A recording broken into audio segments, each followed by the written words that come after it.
suite, les journaux. Maintenant sur TPT+.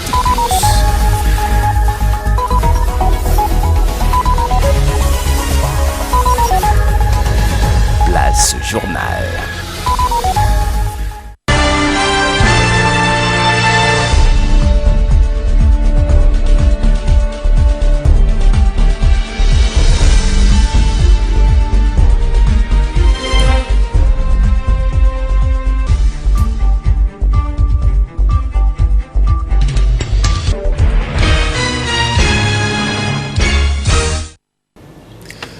Bonjour, bonsoir, tout dépend de l'heure à laquelle vous nous suivez, mesdames, messieurs. Bienvenue à cette session d'information.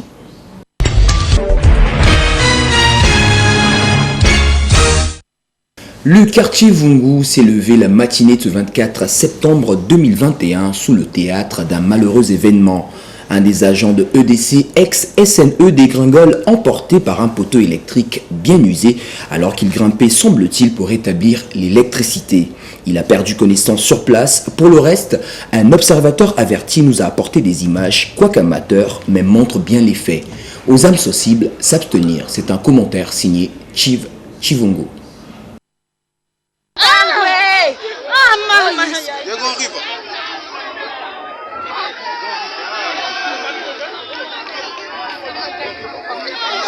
Il est plus ou moins 9h du matin lorsque l'irréparable arrive. Hélas, nous sommes à Vungu. Cet agent technique d'énergie électrique du Congo se fracasse au sol avec ce poteau électrique visiblement usé. Vite secouru par ses collègues et la population pour l'acheminer à l'hôpital. Remarquez bien qu'il a complètement perdu connaissance. Le sang coule de sa bouche, le pied droit bien déformé, preuve que la fracture est bien grave. Ça s'appelle accident de travail. Oui, ça peut arriver, l'on dira. Mais lorsqu'on connaît le mal et la solution adaptée à ce mal et qu'on ne fasse rien pour le remédier, appréciez vous-même. Changez le poteau là. Les contre-performances dénoncées autrefois par le gouvernement pour justifier le changement des dénominations de SNE à EDC sans se préoccuper de changer plutôt ou d'abord la racine de ces contre-performances, à commencer par la reprogrammation du logiciel mental de la ressource humaine, suivi par la campagne de changement de fond en comble du réseau électrique, entendu, poteaux endommagés, câbles électriques sectionnés, transformateurs électriques amortis ou court-circuités qui pilulent dans la ville capitale économique avant de procéder justement au changement de ce nom et à la campagne de changement des compteurs électriques. Fait comme ça, cet accident de travail serait peut-être évité. On a su qu'il y a joué et c'est une quantité la boudin là où tout courant le noir tout quand même l'hôpital tout courant alors qu'on m'a pas mis mais bien qu'à monter pas quand même français monter là vous montez dans monter ma qui un sur tout courant comme on pour tout mettre la chaîne nous bon la poteau on bon la poteau mais c'est là ici on me bon là mais non pas me pizza la mission sur Simba tellement de premier c'est là déjà avec n'a pas tout en charge. Les abonnés d'énergie électrique du Congo qui ne font que se plaindre du mauvais courant électrique, des délestages intempestifs, des transformateurs foutus, des câbles électriques pendants, des poteaux amortis, des factures spéculées, surtout avec les nouveaux compteurs de nos amis chinois, presque calés au seul avantage de l'État. Bref, d'un réseau électrique vieillissant. Dans la vie, lorsqu'on fait fi des urgences et des priorités, des événements malheureux pareils peuvent se multiplier. Tout en souhaitant que le pire n'arrive pas à notre concitoyen, c'est du reste une occasion pour marteler sur l'insouciance coupable que fait montre Énergie électrique du Congo dans la maintenance et le suivi conséquent de son réseau de distribution électrique.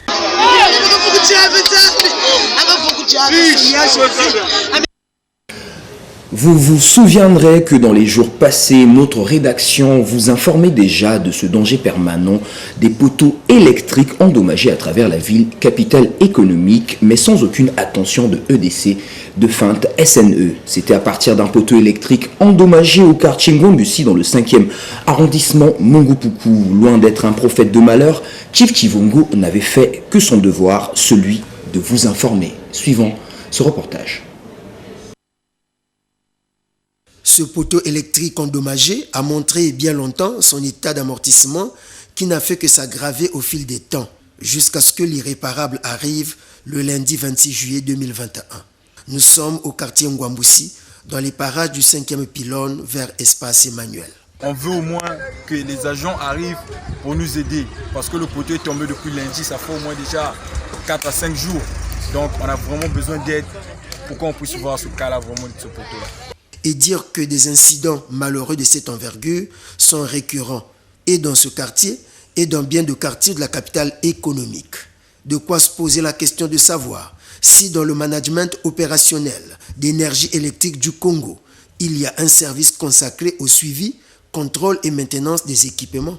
Sinon, comment concevoir que dans presque toute la ville, qu'il puisse exister une foultitude de poteaux électriques endommagés, en effet courbés, penchés, détériorés et si souvent soutenus grâce à la débrouillardise de ses abonnés, donc des populations qu'elles n'excusent pas à moindre retard de paiement.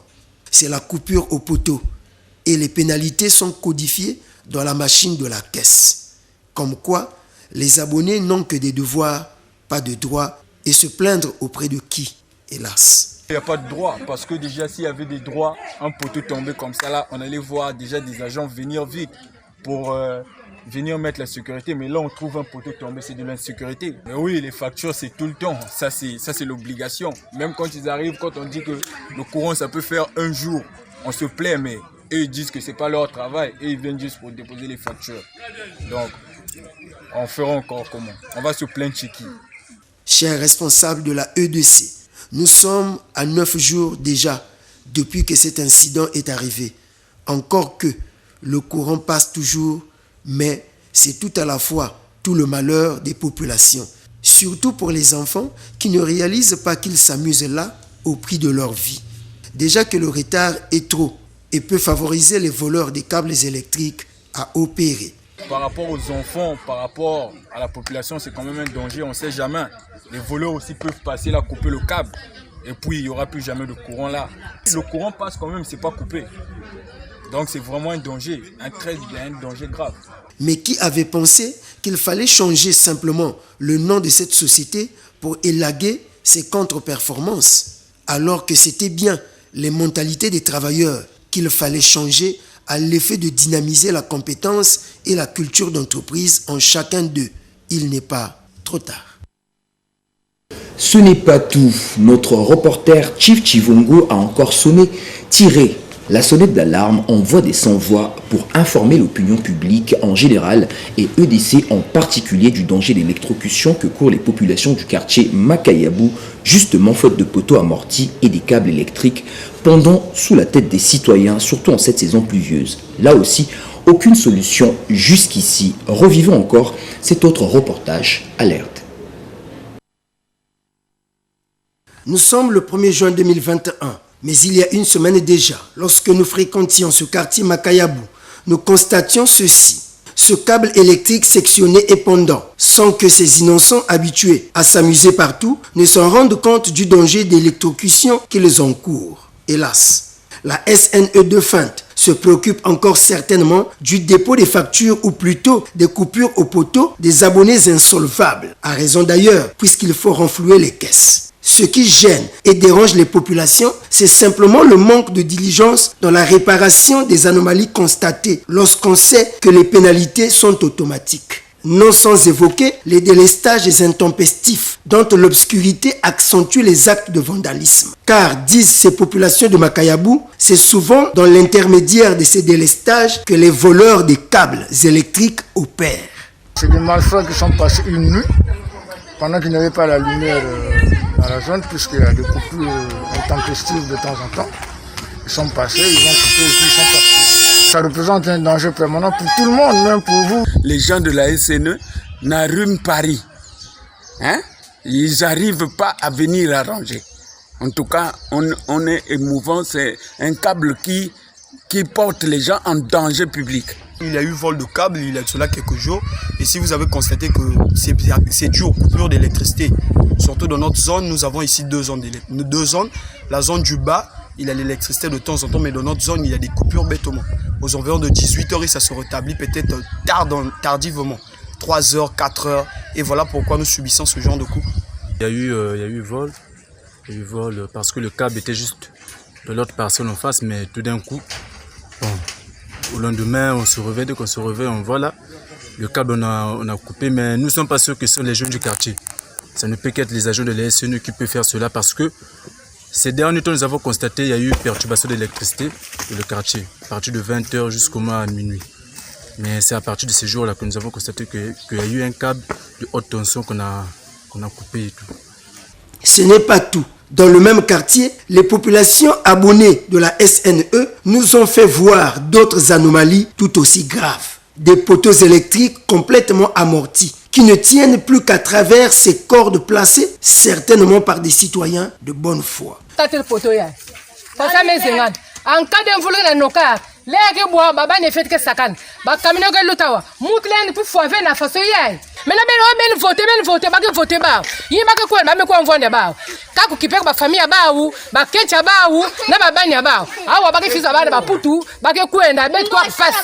Poto de puya mese zengana kusengana babana fiatu ke sakana minga en cas de si poto kubwa betke sala faso kurole mvuluke no kaka wa betke vanda vrena pasi ba maske fuluka na mabodo kune bet nyoske vanaka mal à l'aise vraiment bet na sonza na bapange bet bato l'état ba kuitadil ko betka ya poto yai. Même devenu énergie électrique du Congo, notre société d'électricité n'a toujours pas fait preuve de management opérationnel concernant les questions de maintenance et d'entretien conséquent de leur réseau électrique. Ces câbles sectionnés, laissés à la traîne, ces poteaux électriques courbés, retenus par des cordes de fortune, disséminés dans ce quartier Makayabou, ne sont peut-être qu'un échantillon du désordre et danger électrique dont sont soumis nombre des quartiers de la ville capitale économique, faute ou de contre-performance ou d'incompétence de la EDC.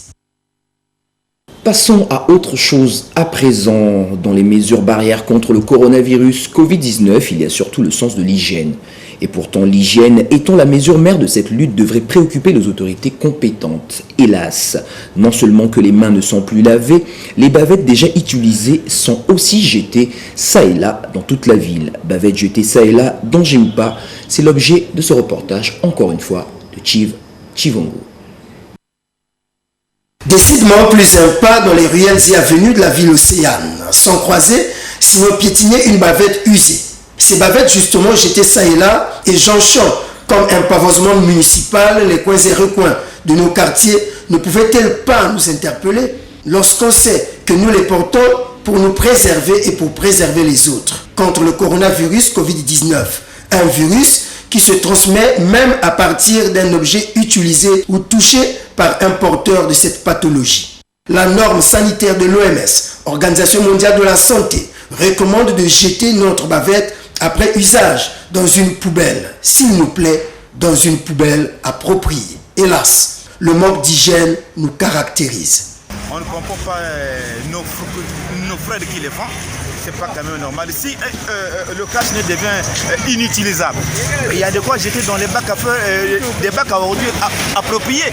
Voilà. Maintenant de jeter n'importe où, bon, sous la pression, n'est-ce pas, de nos autorités militaires. Bon, quelqu'un qui en manque peut ramasser comme ça une maladie comme par hasard. Voilà. Donc nos frères doivent faire de leur mieux, n'est-ce pas, à jeter les cache-nez inappropriés aux places qu'il faut. Si vous mettez le cache-nez, mais bébé, ça le tout moyen possible pour ma côté que poubelle, mais l'eau ça n'a qu'à poubelle. Parce que il y a pas de piège ici de tabac qui ramasser. Pas de loi. Quand on a la bête pas pour nous mettre en loi. C'est que n'a pas aussi pas nous ouvrir, les va ramasser, pas mes lois. Moi on est aux malades. Donc il y a pas s'arranger.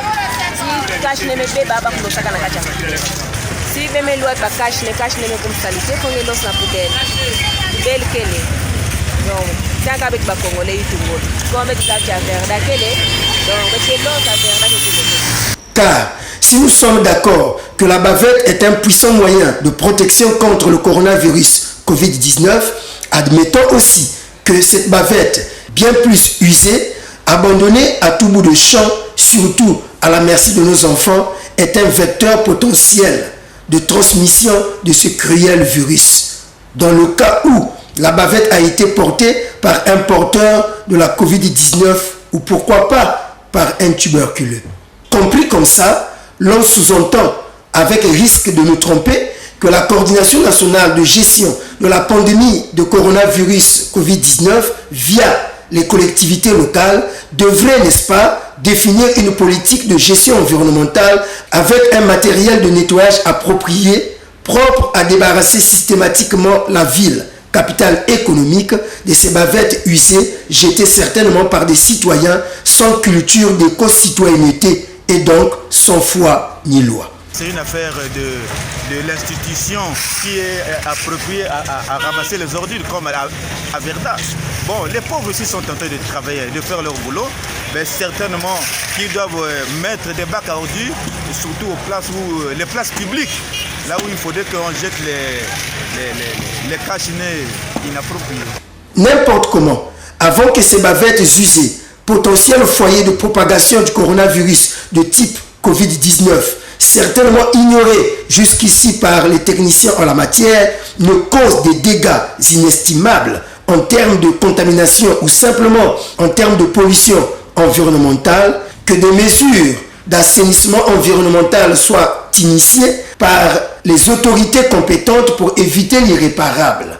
Car autant il faut veiller au respect de la distanciation physique, au port de la bavette de protection individuelle, et j'en oublie, autant il faille veiller au respect de la destination finale de ces bavettes devenues usées. Donc, veiller aux normes HSE, hygiène, sécurité, environnement. Cette activité vitale d'hygiène semble échapper jusqu'ici au management de la coordination nationale de gestion de la crise sanitaire de la Covid-19, alors que l'hygiène est justement une des armes dans cette lutte contre ce virus destructeur, ami de l'insalubrité. L'on n'a donc pas besoin d'être un expert en HSE pour conclure sans sourciller que la bavette usée jetée ça et là, puis ici comme déchet médical ou pas, représente un danger, mais un grand danger pour l'environnement, surtout si elle n'est pas biodégradable et une source sûre de transmission de la Covid-19 à partir de la salive et de la transpiration, mais pas seulement. Restons dans le même sillage. Depuis l'avènement du Covid-19 dans notre pays, les transporteurs en commun appelés à respecter les mesures gouvernementales régulant leur secteur d'activité par rapport à la pandémie pour limiter au maximum sa propagation font de la surenchère au quotidien. Un matin, les forces de l'ordre public étaient sortis pour réguler justement ce trouble à l'ordre public des chauffeurs de bus et des taxis disensant au grand bonheur des populations. Notre reporter Chief Chivungo les avait surpris en plein travail. Suivez. Payez les 150, si c'est 150 payés. Oui, payez déjà. Vous avez déjà payé à l'entrée? Une réponse aux nombreux et assourdissants cris d'alarme des populations qui ne savaient plus à quel sein se vouer au regard de l'arnaque qu'elles subissent si souvent de la part des transporteurs en commun entendus, chauffeurs et receveurs de bus, ainsi que les taximens. Donc, les spéculations ou encore les surenchères rehaussent les prix conventionnels des transports à 200 francs, 250, voire 300 francs CFA. Le trajet du reste morcelé ou demi-terrain.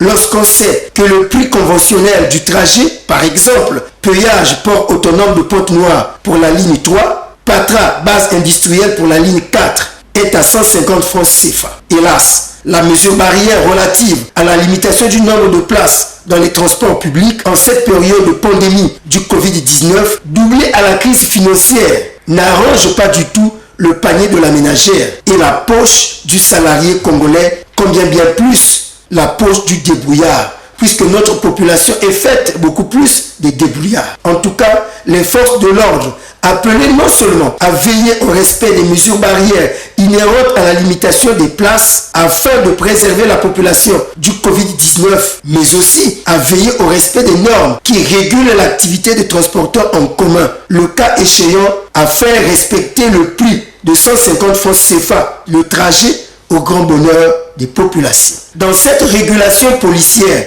intervenue la matinée de ce 4 mai 2021, nous sommes à hauteur d'un 20 étage. Même les bus des STPU dits mal à l'aise qui avaient fait échouer la limitation du nombre de places à l'époque n'ont pas été épargnés. Vous remarquez bien comment est-ce que ce bus est noir de monde. Malheureusement, la plupart des passagers avaient déjà payé leur ticket, donc avaient du mal à dégager le bus. Au finish, le chauffeur et son receveur se sont retrouvés dans un dilemme. Obtempérer à la police ou sortir des passagers en règle. C'était compliqué ce matin. Reste que cette régulation devienne une vie et non une circonstance comme c'est la coutume.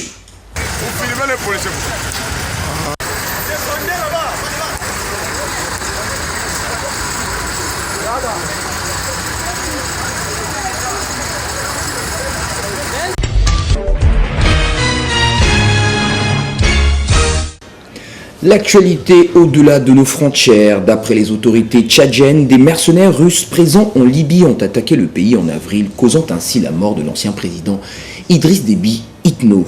Plus d'informations dans ce reportage de nos confrères d'Africa News.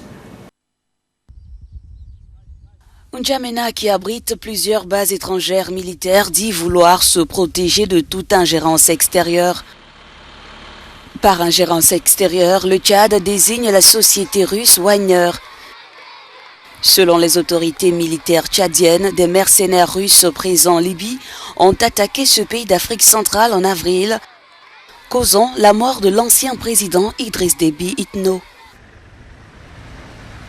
Le pays dit avoir des preuves téléphoniques des communications passées entre les rebelles en Libye et le groupe russe. Quant au possible rapprochement militaire entre Moscou et Bamako, le Tchad rejette ces allégations de partenariat. Chérif Mahamat Zéné, qui officie en tant que ministre des Affaires étrangères, affirme avoir été en contact avec les autorités maliennes, qui assurent n'avoir eu aucun contact avec le groupe russe Wagner. Le Tchad mettant le cap sur le Maroc où une équipe internationale de chercheurs a identifié les plus anciens outils en os jamais découverts pour la conception d'habits vieux de 120 000 ans dans une grotte près de Rabat. C'est une fois encore un reportage d'Africa News. Il y a quelques jours, dans cette grotte près de Rabat, ces deux archéologues marocains, membres d'une équipe internationale de chercheurs, ont fait une importante découverte. Ils ont identifié les plus anciens outils en os jamais découverts pour la confection d'habits. La soixantaine d'objets vieux de 120 000 ans pourrait contribuer à répondre à la grande question sur l'origine du comportement moderne chez l'Homo sapiens. C'est la première fois qu'une telle découverte est faite. Des outils en os plus anciens ont déjà été découverts dans le monde, mais ils ne servaient pas à confectionner des habits. L'importance de cette découverte revient à deux choses. Normalement, il s'agit de les plus anciens outils reconnus jusqu'à nos jours qui ont servi à la couture. Donc, c'est comme si on peut dire que la couture a été découverte ici au Maroc. Tous ces outils osseux auraient été intentionnellement façonnés pour des tâches spécifiques qui comprenaient le travail du cuir mais aussi de la fourrure. C'est ce qui ressort d'une étude publiée par la revue américaine iScience. C'est vrai que cette découverte est une découverte majeure parce que ça nous met en relation entre l'outil et l'homme. Alors l'outil, c'est bien prouvé que ça a été travaillé, que ça a été utilisé par l'homme, et cet homme, on l'a effectivement trouvé dans cette grotte. Nous avons deux calottes crâniennes et une mandibule d'un homme qui sont datés de entre 110 et 90 000. Des foyers creusés dans la terre, construits ou à l'air libre pour se protéger contre des phénomènes naturels ont également été découverts dans la grotte. D'autres découvertes majeures ont également été faites récemment au Maroc. Fin juillet, près de Casablanca, des archéologues internationaux ont localisé un des plus anciens sites préhistoriques d'Afrique du Nord, remontant à 1,3 million d'années. En Allemagne, 2 jours avant les législatives, des milliers de défenseurs de l'environnement menés par Greta Thunberg ont réclamé vendredi des mesures plus fortes contre le dérèglement climatique aux candidats en lice pour les élections, qualifiées ici de vote du siècle par les activistes. C'est un reportage signé Euronews. Pour Greta Thunberg, les responsables politiques n'en font pas assez pour le climat. La jeune militante suédoise est venue délivrer ce message à Berlin ce vendredi devant des milliers de défenseurs de l'environnement. Hallo Berlin! Et à 2 jours des législatives allemandes. Yes! Oui, nous devons voter et vous devez voter. Mais n'oubliez pas que le vote seul ne suffira pas. Nous devons continuer à descendre dans la rue et à exiger de nos dirigeants qu'ils prennent des mesures concrètes en faveur du climat.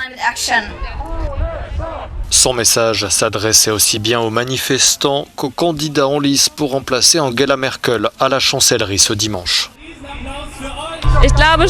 Je pense que si beaucoup de gens descendent dans la rue aujourd'hui et montrent à nouveau ce qui est important en ce moment, je pense que cela pourrait avoir un effet. Je pense qu'il est très important que beaucoup de gens viennent ici aujourd'hui pour convaincre les électeurs indécis et voter pour le bon parti afin que quelque chose soit fait pour le climat. J'ai le sentiment que mon avenir m'est volé par une génération sur laquelle je n'ai aucun contrôle, mais qui a un contrôle sur moi. Ce vendredi, les jeunes Allemands étaient appelés à une nouvelle journée de grève du climat. Selon les organisateurs, 620 000 personnes auraient répondu présentes dans près de 470 villes du pays.